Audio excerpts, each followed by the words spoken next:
Pinabulaanan ni Senate Pro Tempore Jinggoy Estrada ang usap-usapan na papalitan niya ang kasalukuyang Senate President na si Senator Francis Chis Escudero.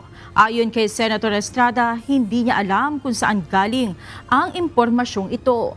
Lilinaw ng senador na komportable siya sa liderato ni Senator Escudero at sa tingin niya ay suportado rin ng karamihan sa mga mambabatas ang nakaupong Senate President.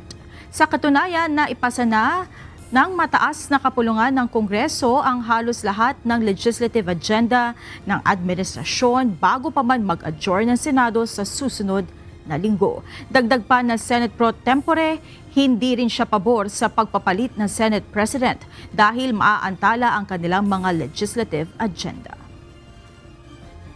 Hindi po totoo yan at wala po akong balak. Okay?